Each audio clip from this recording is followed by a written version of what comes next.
안녕하세요. 하성란입니다. 오늘은 특별한 공간에서 여러분과 함께하고 있습니다.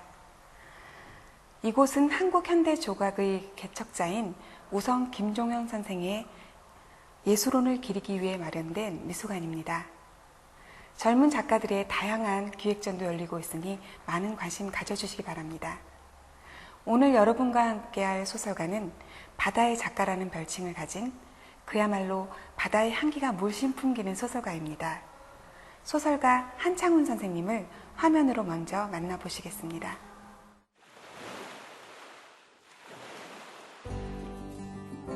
서울에서 6시간을 달려 도착한 곳, 전라남도 고흥 녹동항. 이곳에서 다시 하루 한 편밖에 운항되지 않는 쾌속선을 타고 그를 만나러 갑니다. 문명의 이기가 없었다면 찾아갈 엄두나 낼 수 있었을까 싶게 참으로 멀고 먼 여정입니다. 흔들리는 배에 몸을 실은 지 1시간 반쯤 지났을까. 멋들어진 섬 하나가 눈에 들어옵니다. 그의 고향이자 현재 그가 살아가고 있는 바로 그 섬, 거문도입니다. 가히 절에고도라 불릴 만한 이 섬에서 그는 어떤 모습으로 살아가고 있을까요? 먼 길 온 손들을 반갑게 맞아주는 그는 소설가 한창훈 작가입니다.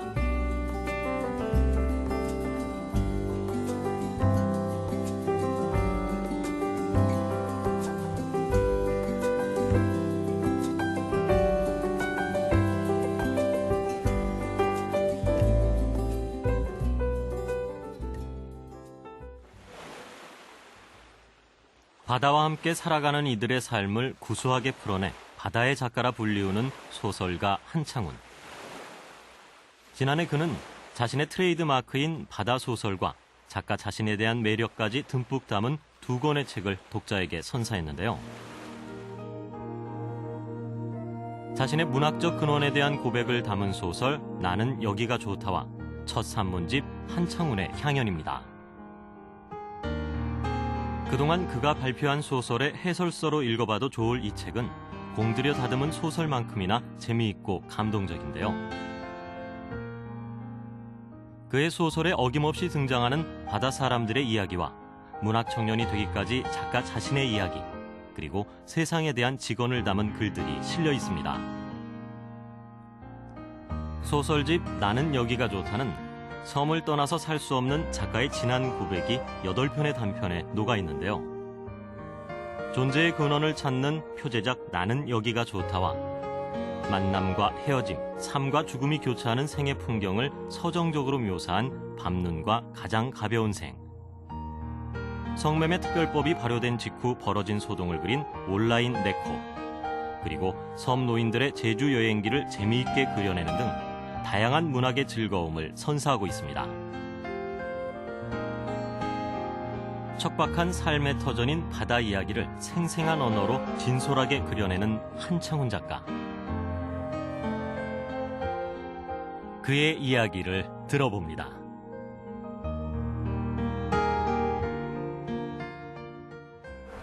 소설가 한창훈 선생님 모셨습니다. 안녕하세요. 예, 안녕하세요. 몇 년 전에 심사 끝나고 마포에서 헤어진 뒤로 그렇죠. 처음 뵙는 것 같아요. 개인적으로도 굉장히 오랜만에 예. 우리 하성란 씨를 보네요. 그때는 서울에 계셨었는데 그 사이 거문도 들어가셨다면서요? 한참 전이죠. 그러니까 예. 서울에 잠시 있었을 때는. 어떠세요? 거문도 계시다가 이렇게 좀 약간 시끌벅적한 서울에 오시면? 처음에 있다 도시 나오면 하얀 그 소음이 맨 먼저 귀에 이렇게 들리죠. 아, 도시에 왔구나가 바로 느낌이 바로 옵니다. 네. 거문도로 들어가신 건 어떤 계기가 있으셨는지요? 소설을 열심히 더 해보시겠다 뭐 이런 각오를 켜셨는데. 아니에요. 사실 바닷가는 소설 쓰기에 좋은 자리가 못 됩니다. 뭐 잘 아실 텐데 도시의 꼴방이 사실은 꼴방이 소설 쓰기가 좋은데 바다는 좀 이렇게 맺힌 걸 풀어버리는 역할을 좀 하는데 뭐 소설 사람들이 소설 쓰려고 들어갔다고들 생각을 하는데 전혀 그건 아니고요. 네. 이제 어렸을 때처럼 좀 살고 싶어서 그래서 그냥 고향 섬으로 들어갔죠. 검은도로 가셔서 저희는 서울에서 쉽게 뵐 수는 없지만 그 덕분에 두 권의 책을 이렇게 만나게 되었습니다. 첫 산문집이시죠? 신문에 연재하셨던 글을 묶으신 걸로 알고 있는데요.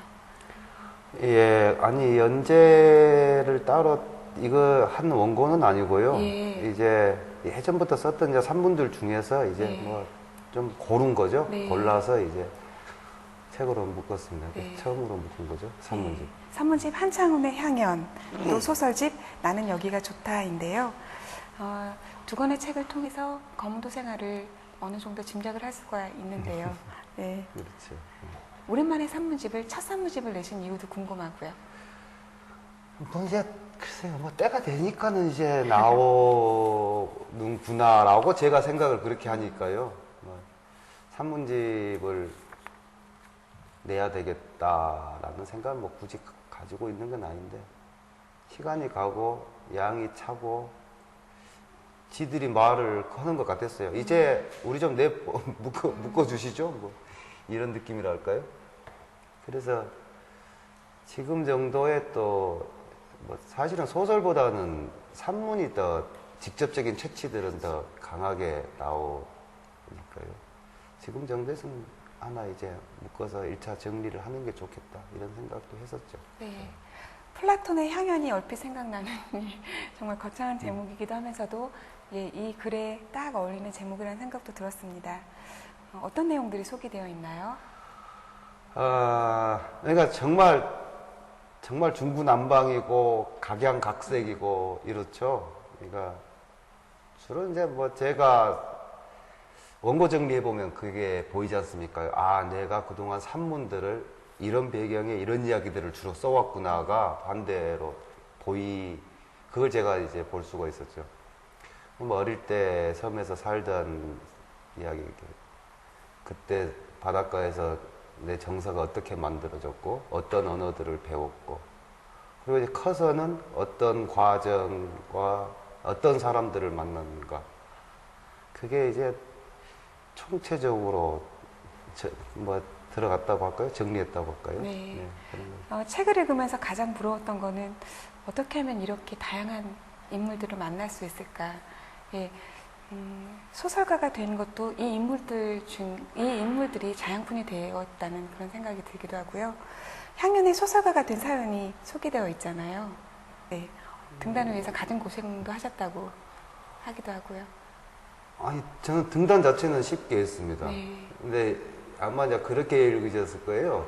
그 시절에 제가 등단하던 92년도 그때 한참 뭐 제가 공사 현장 일 다니고 막 이럴 때가 배경이기 때문에요.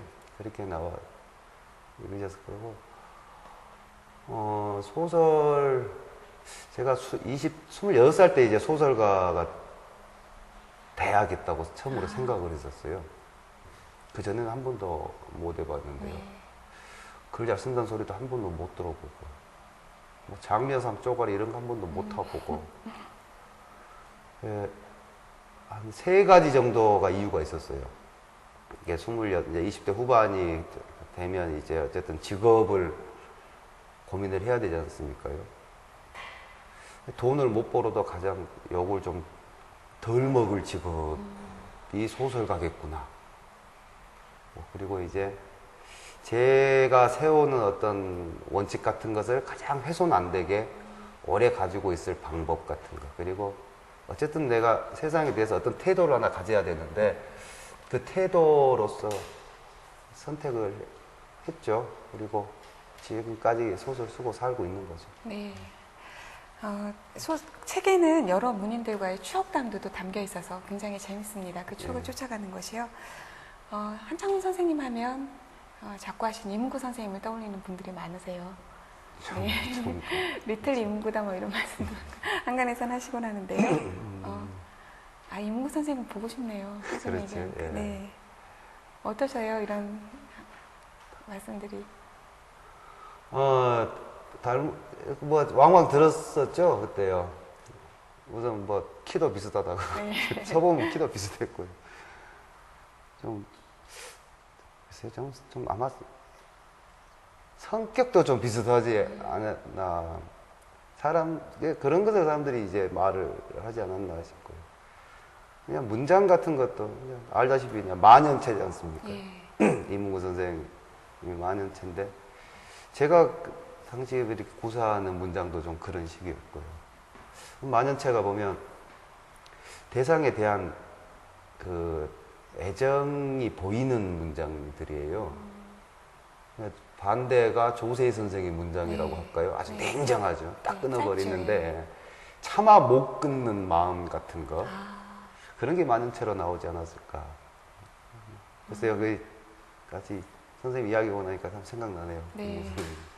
산문집에는 문학에 대한 작가의 생각도 담겨 있습니다. 뭐 좀 하신 말씀들이 있으셨을 것 같아요. 문학계라든가 요즘 소설들에 관해서 후배들에게 들려주실 말씀이 있으신지요? 뭐 제가 워낙 물리적인 변방에 살고 있으니까 우선 잘 모르고요. 뭐 정보들도 약하고 또 그걸 뭐 열심히 그걸 알려고 해지지도 않고 이제 그러거든요. 근데 책들은 오니까 보면 뭐 확실히 좀 달라요. 저희 때와요. 요즘 네. 젊은 작가들 보면 좀 이럴 때는 말 조심해서 하긴 해야 되는데 우리 때가 너무 죄의식이 큰 세대라면 지금은 너무 그것이 없는 형태지 않을까. 제가 이런 질문을 왕왕 받고 이러면 하는 대답이 있습니다. 작가들은 창작자들인데요. 창작자들은 좀 거친 환경에 좀 몸을 좀 던질 필요가 좀 있죠. 좀 물리적으로 저는 작가들이 좀 우리나라 곳곳에 좀 다양하게 좀 퍼져 있었으면 좋겠어요. 근데 좀 너무 많이들 모여 있죠. 여기 한 곳에. 그러니까 좀 젊은 작가들이 좀 과감하게 한번 자신을 좀 거친 쪽으로 좀 내던져 보는 것이 어떨까 이런 생각이 읽다 보면 저절로 들어요. 환경에 따라서 또 글도 다 달라지겠죠? 당연히 그렇죠. 네, 예. 아까 말씀하셨던 것처럼 글 쓰는 공간이 이렇게 번잡한 곳에 골방이 제일이지만 또 골방에서 나올 수 있는 글이란 건 또 한계가 있을 테니까요. 그렇죠. 그런 의미로 보면 이제 좀 다르죠. 예. 그것은 좀 하여간 좀 배짱들이 좀 있었으면 좋겠어요. 배짱들이. 골방이라는 의미보다는 너무 인터넷 컴퓨터 앞에 앉아가지고 예. 소설을 만들어낸다는 그런 느낌 같은 거예요. 네. 좀 씩씩한 친구들이 좀 나왔으면 네, 좋겠어요. 저도 한국에서 좀 실리는 구석이 아이고. 있습니다. 문학의 숨결이 있는 공간을 만나본 뒤에 소설집 나는 여기가 좋다에 대해서 더 말씀을 나눠보도록 하겠습니다.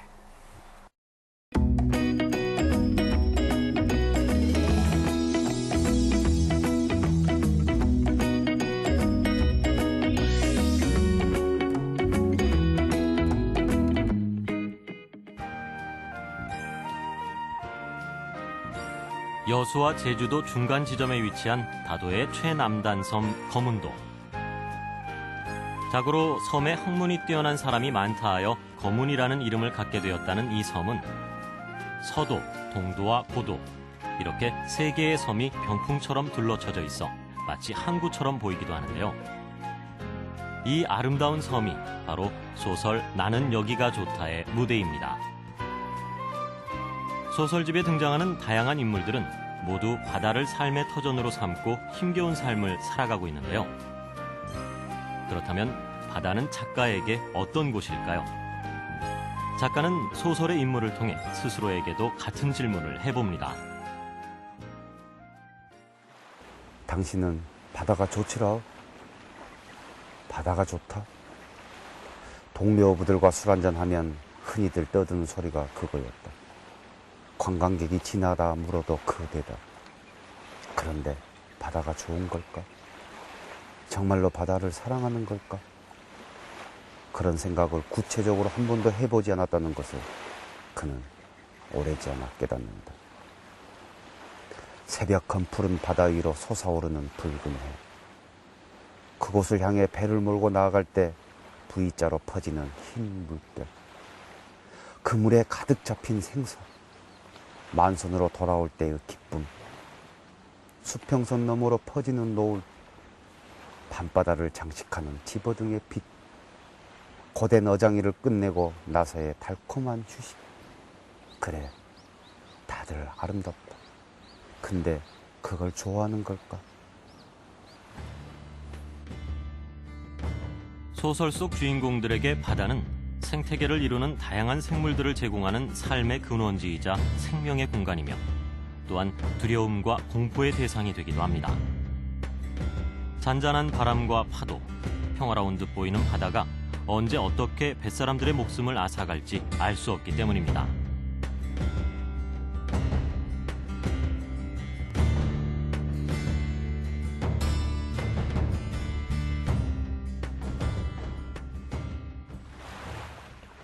어쩌면 섬 사람들은 배경이 삶의 양식이 되는 물고기와 같은 삶을 살아왔는지도 모른다. 그러나 창공의 삶을 꿈꿔 하늘로 솟구치기를 좋아하는 날치라 하더라도 갑판에 누우면 푸른 하늘 아래 질식사하고 말지 않던가. 대대로 바다에 입과 손을 대고 늘 바다를 바라보며 바다가 시키는 대로 바다를 받들어 모시며 살아왔건만 멸치의 아가비만한 것 하나도 만들어내지 못하여 글쎄 남편은 수장당하고 만 것이다. 소설 속 주인공들은 그들의 무대인 바다를 거부할 수 없는 운명처럼 여깁니다. 섬 사람으로 태어난 것도 늘 바다와 함께 바다가 시키는 대로 살아야 하는 것도 그들이 견뎌내야 할 운명이라고 말하는데요. 그래서 더욱 외롭고 거친 바다와 닮아야 하는 사람들. 그들은 때론 바다처럼 순하고 때론 바다처럼 거칠게 자연에 순응하며 살아가고 있습니다. 소설가 한창우는 소설 속 인물들을 통해 그들이 겪는 섬 생활의 어려움을 생생하게 전해줍니다. 그리고 외지인들의 눈에 비친 바다는 또 어떤 모습인지 하나의 에피소드를 통해 전해주고 있습니다. 여기가 공동묘지라도 된다는 거요? 나는 죽자 사자 살아가는 것이 당신들한테는 고작 죽을 것이요. 산에는 여자를 노려보았다. 여자는 눈빛을 맞받다가 고개를 뒤로 뺐다. 왜 저 사는 곳에서 죽지 못하고 이렇게들 난리야. 당신처럼 찾아온 사람들 있어. 근데 다들 살아서 가더라고.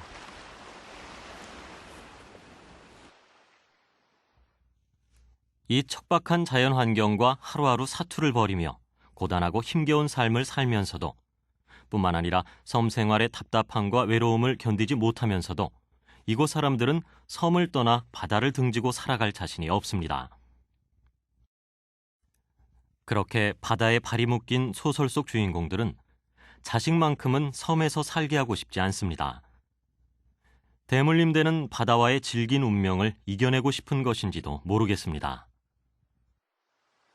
배 있으면 네가 뱃일을 하게 돼서 안 돼. 난 뱃일 할래요. 나중에 양식장도 할 거고. 그래놓고 용이는 양쪽에서 연달아 2마리를 낚아 올린다. 한눈에 봐도 40cm는 넘어 보인다. 하긴 저 녀석은 예전부터 어복이 있는 놈이지 싶다. 어릴 때부터 혼자서 뭔가를 잘도 낚아오곤 했었다. 그게 뭐든지 간에 가장 잘할 수 있는 곳이 여기띠다.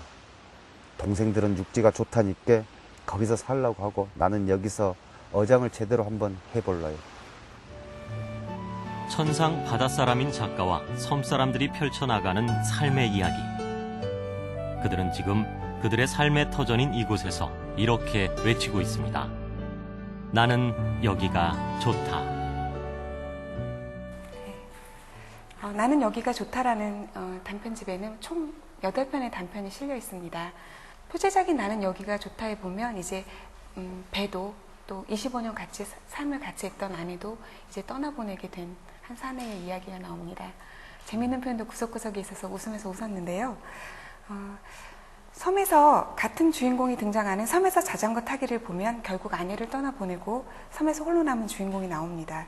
제목에 담긴 작가의 의도가 궁금한데요. 정말 나는 여기가 좋은 것인지, 네, 아니면 반문인지. 네. 후자 쪽이죠. 네. 예, 후자 쪽이죠. 근데 말을 그렇게밖에 할 수 없는 삶을 살고 있는 거죠.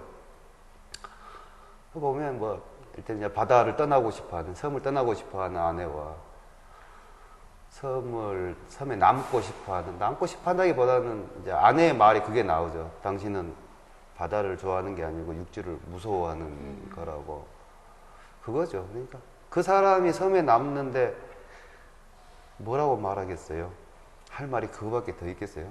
나는 여기가 좋다라는 좀 쓸쓸한 표현이라고 할까요? 네. 그랬어요. 배경이 된 곳은 거문도지요. 이제 그런 셈이죠. 네. 예, 그냥 섬만 나오는데요. 네. 제가 이제 거문도를 머릿속에 그리고 했었으니까요. 거문도는 제가 한 번도 가보지 못한 곳인데 오늘 아침에도 일찍 출발해서 서울로 오셨잖아요. 꽤 거리가 먼 곳에 있는 섬이죠. 뭡니다. 저 오늘 출발해갖고 이 시간 못 와요. 아, 우리 초등학교 때 일일 생활권이란 말 나왔었죠. 네. 근데 섬은 지금도 일일 생활권이 아니에요. 아니죠, 예. 당장 제가 이제 섬 들어가려고 할 때 이틀 걸려요. 아. 배 시간도 안 맞고 이러기 때문에. 그러니까 먼 곳이죠. 우리나라 네. 큽니다, 아주. 네. 멀기도 하지만 그만큼 사람들의 왕래가 적기 때문에 교통편수가 적어서 더 멀게 느껴질 수도 있는 거죠. 섬은 그렇죠. 네. 나는 여기가 좋다에는 밤눈과 또 바람이 전하는 말 단편이 있습니다. 그러니까 섬사람 특유의 정서가 느껴지는데요. 예. 자꾸 주인공들에게서 얼핏 선생님의 모습이 겹쳐지기도 합니다. 사랑과 이별, 삶과 죽음에 대해서 약간 초연한 듯한 그런 넋두리가 인상적인데요. 삶에 대한 작가의 태도가 저희에게 전해지는 것 같은데요. 어떠세요? 전해졌다면 다행이죠. 네. 다행이고. 그렇게들 살고 있으니까요. 스스로 그러들 하니까 그 사람들의 사는 모습과 말과 행동을 제가 소설로 옮기면 뭐 그런 뉘앙스가 잘 풍기죠. 가장 가벼운 생이라는 단편도 들어있죠. 이 소설의 주인공 제목과는 또 상반되게 전혀 가볍지 않은 생을 살고 있습니다. 주인공이 손노인을 통해서 어떤 메시지를 전달하고 싶으셨는지요?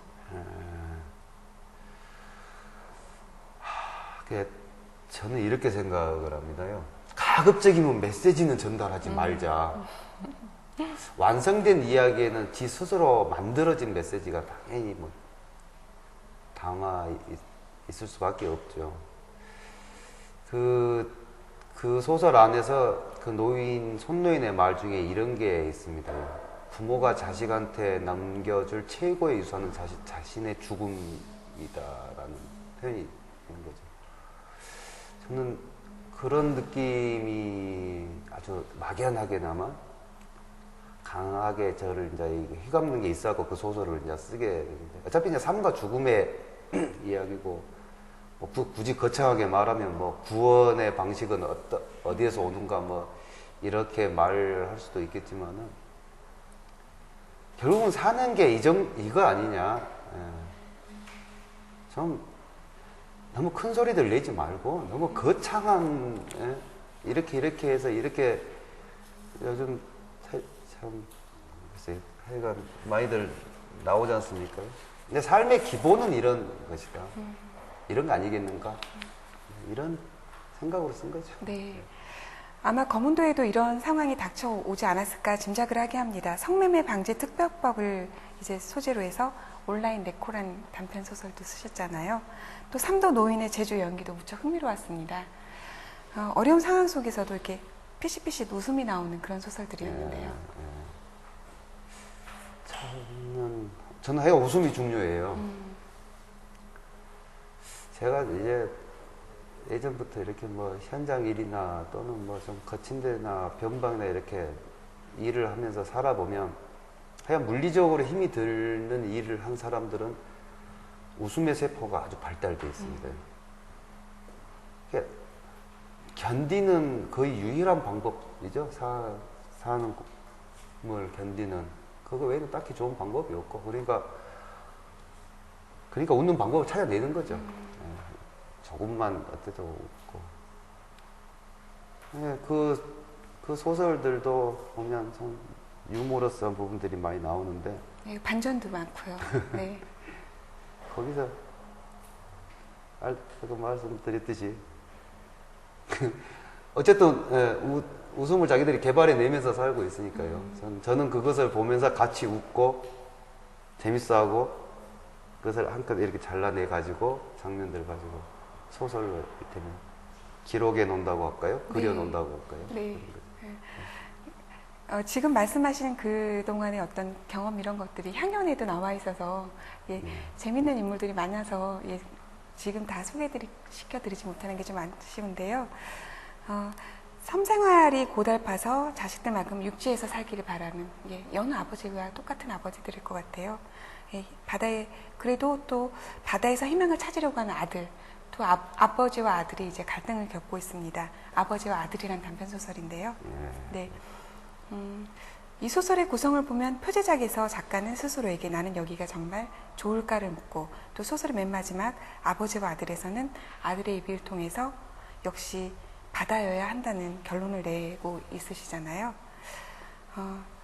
선생님은 바다의 작가로 이렇게 별칭으로 불리고 있습니다. 선생님에게 그렇다면 바다는 무엇인가요?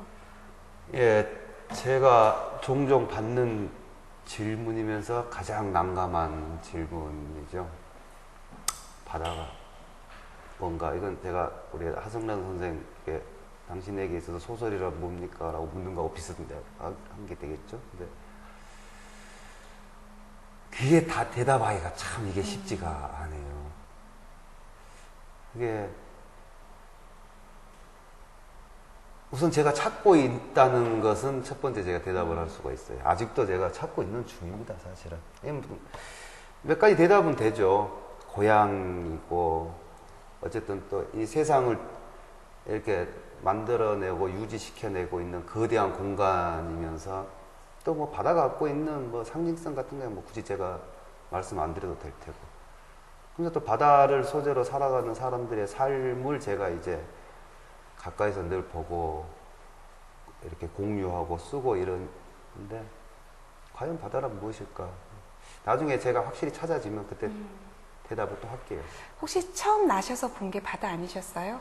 거의 그렇죠. 그렇죠. 예. 그러니까 제 생각에는 이것이 꼭 우리가 생각하는 바다가 아니라 어쩌면 근원에 대한 탐구일지도 모른다는 좀 멋있게 얘기하면 네, 그럴싸하죠. 그게. 네. 저는 그 선생님을 보면 만나면 여쭤보고 싶은 게 있었어요.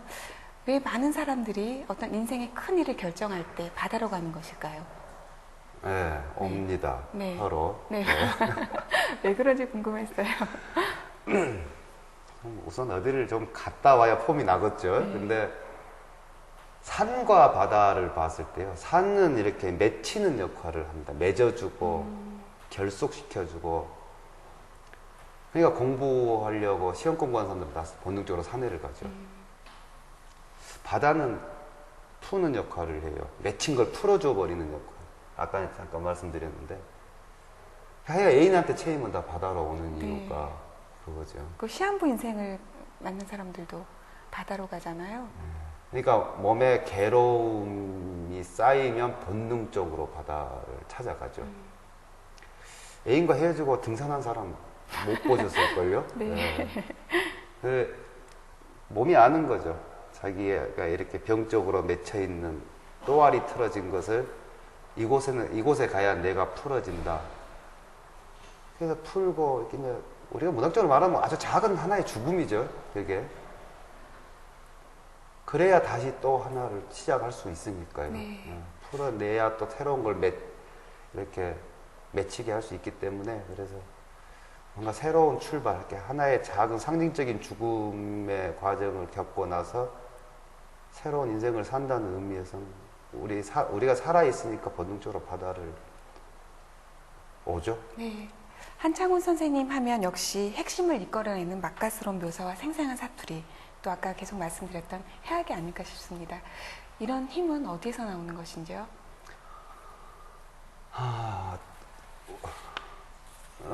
우선 제가 그런 속에서 살고 있고 그걸 재밌어 하는 거죠. 그리고 사투리는 이제 좀 가급적 이제 좀 그만 쓰려고 그래요. 그냥 물리적인 배경이 이쪽이다. 저는 사투리 자체보다는 예전 이문구 선생님 소설이 그랬죠. 사투리 안에 들어있는 그렇죠. 비유, 네. 뭔가 그 네. 풍부하고 절묘한 비유도 네. 재밌어 하는 거죠. 우선 제가 그것을 재밌어 하니까 당연히 소설에서 그게 뭐 좀 많이 나오겠죠. 네. 그게. 글 쓰는 테크닉을 배우지 않고 또 순수 문학, 소설을 스스로 깨우친 분이라는 생각이 듭니다. 예. 작가를 꿈꾸는 이들이 많은데요. 그들에게 조언을 해주신다면요? 예전에 같이 이제 제가 이렇게 글 모임 이런 활동들을 할 때 25세 처녀가 같이 이제 활동하기로 들어왔어요. 그래서 막걸리 한잔 먹으면서 물어봤죠.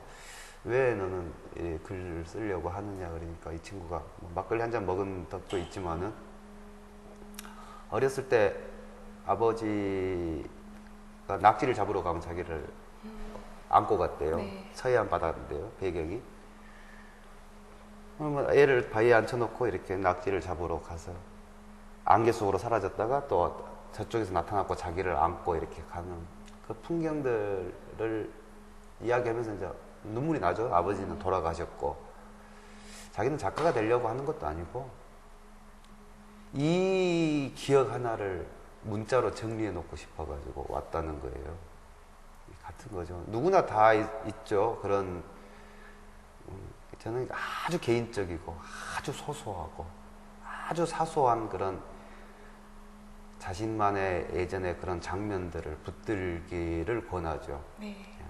거창하게 해봤자 할 수 없는 거고 자신만의 아주 개인적이고 극히 단편적인 그런 거 하나를 그 화두처럼 붙들고 거기에 집착하고 거기 안에서 뭐 명상하고 그것을 키우기를 권하는 편입니다.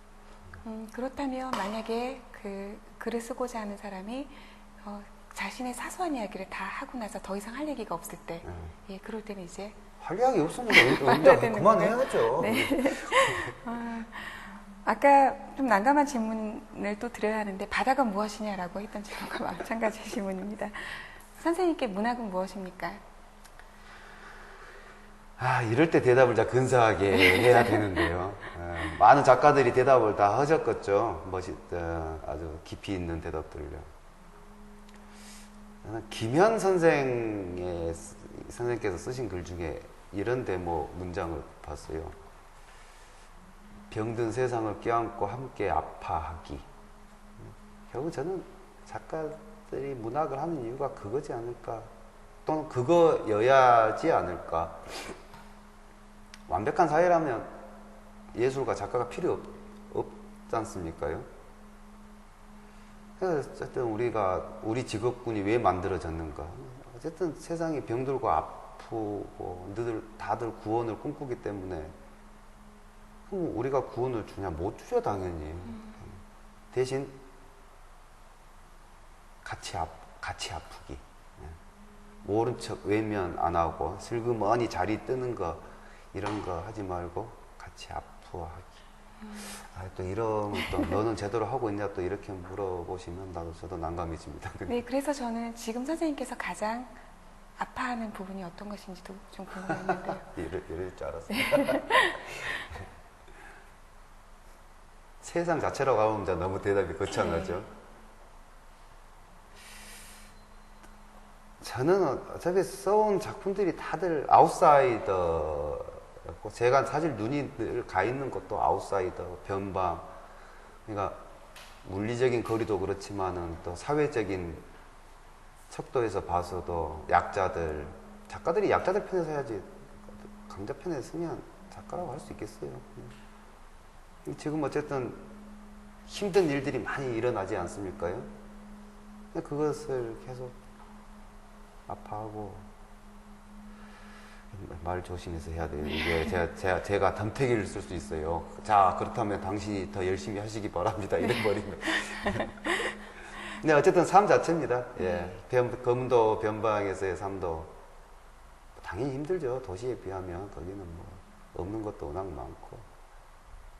근데 그분들의 삶을 계속 저는 들여다보고, 자, 이 먼 곳에서 이렇게 살고 있는 사람들이 있다는 것을 자꾸 중심에다가 환기시켜 주는 게 저는 제 일이라고 생각을 해요. 네. 불편하게 하는 거죠. 자, 슬그머니 모른 척 하지 말아라. 이를테면 전혀 어떤 문화 정치적인 혜택을 못 받고 이렇게 힘들게 대한민국 국민으로 살고 있는 사람들이 의외로 많은 수가 아직도 그렇게 하고 있다. 외면을 하려고 하면 자꾸 그 앞에다 들이대고 싶은 거죠. 이런 삶이 지금도 있다. 왜 모른 척 하느냐. 아, 이제 검도에 왜 가셨는지 잘 이해가 되네요. 저는 큰일 났네요. 그냥 귀농처럼 예. 하신 줄 알았는데 그게 아니었군요. 네. 한창훈 선생님께서는 어떤 책들에서 감동을 받으셨는지 참 궁금한데요. 화면으로 함께 만나보시겠습니다.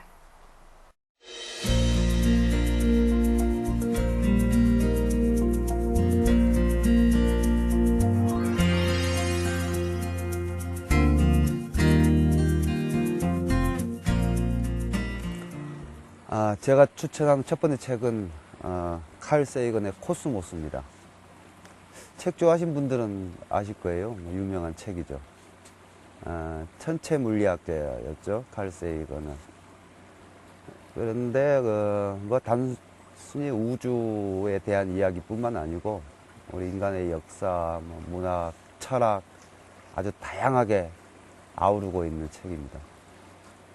저는 문학을 하는 사람들도 그렇고 일반 독자분들도 그렇고 문학이라고 하면 너무 문학적인 거에만 이리 잡혀 있는 분들을 사실 왕왕 봐왔는데요. 균형이라고 할까요? 가장 우리가 상식적으로 봐서 반대되는 것을 같이 하는 게 저는 좋다고 생각을 합니다. 시와 소설을 읽으신다면 반대로 같은 비율로 천체 물리학에 대한 책을 읽기를 저는 권하고 있습니다.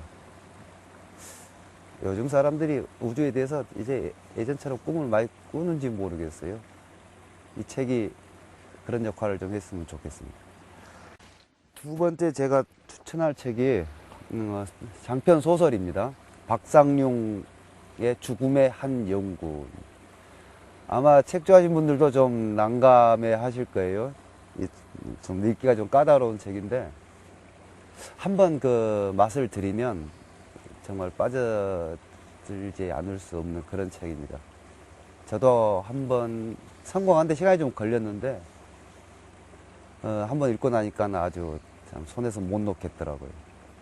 이분의 소설은 한마디로 샤머니즘의 과학화라고 할 수 있는데 모든 종교 철학까지 포함해서 인간이 다룰 수 있는 모든 것들이 총망라되어 있는 그런 책입니다. 특히 문장도 아주 압권이고요. 우리나라 소설들이 갖고 있는 만연체라는 문장이 있는데 만연체보다 좀 더 나가는 아주 매력적인 책입니다. 소설 좋아하시는 분들은 한번 읽어보시면 이 책 매니아들이 아주 많습니다.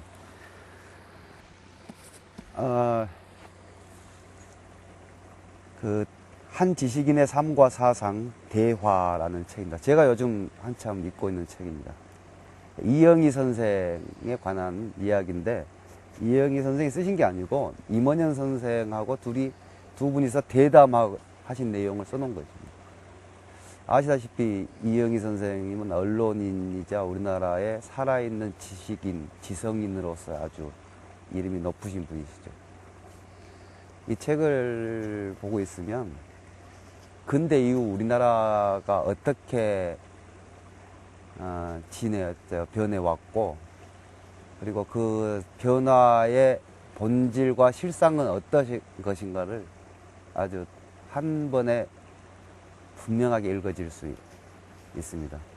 이영희 선생님 쓰신 책은 많죠. 이거 외에도요. 베스트셀러도 많이 갖고 계시는데 지금 현재 우리나라가 갖고 있는 사실은 참 총체적인 문제의 원인이 무엇인가가 잘 드러나 있습니다. 그리고 아주 읽기도 편하고 재밌습니다. 자, 이영희 선생님의 대화가 근대 이후 지금까지 우리나라에 대한 이야기라면요. 자, 앞으로 이 땅에서 우리가 현재부터 어떻게 살아가야 할 것인가를 보여주는 책이 저는 이 녹색평론이라고 봅니다. 2달에 한 번씩 나오는 책이죠. 이것도 독자층이 아주 많은 책입니다. 저는 어쨌든 우리가 살아가야 하고 살아내야 하는 삶이 아직도 남아 있는데 그 중에 인간다운 삶이 어떤 것인가, 인성을 유지하면서 살아갈 수 있는 방법이 무엇인가, 다양한 각도에서 아주 심층적으로 나와 있는 책입니다.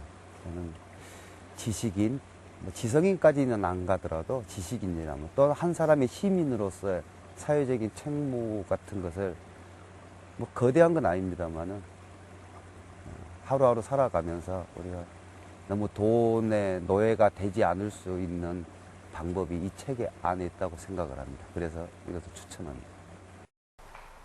여느 때와는 다른 시간이었어요. 오늘 선생님께서 직접 소개를 해주셨고 또 배경이 검은도네요. 예, 안개가 껴있지만 검은도 바다라는 생각이 듭니다. 마지막으로 내신 작품이 나는 여기가 좋다라는 소설집입니다. 그렇죠? 예, 산문집하고요. 예, 예, 그렇죠. 예. 지금 그러면 또 다른 작품을 준비하고 계실 것 같은데요.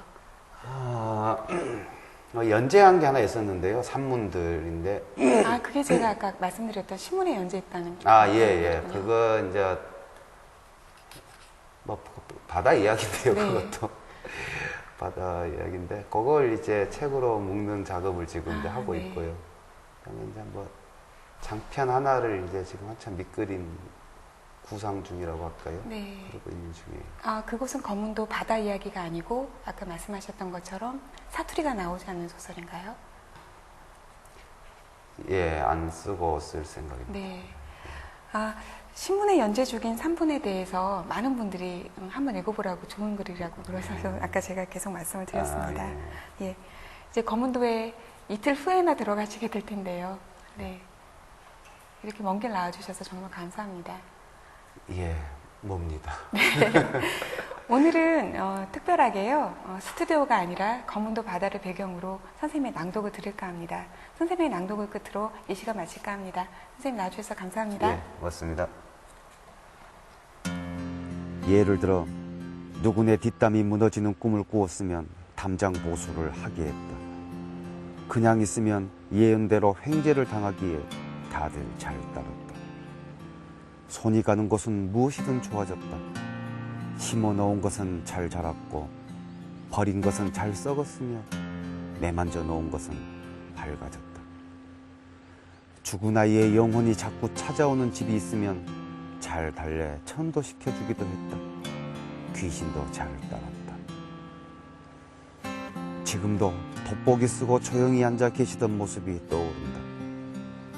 오후 햇살이 어린 창호지 문을 배경으로 버선 꿰매던 모습, 파달 골라내던 모습, 누가 찾아오면 한두 마디 일러 보낸 다음 다시 소반 위로 고개를 돌리던 모습, 입은 다물기 위해서 존재하기도 한다는 것을 보여주는 그 무심한 품위. 노할머니의 그 능력은 그렇게 딸 하나씩 점지하여 내려왔다.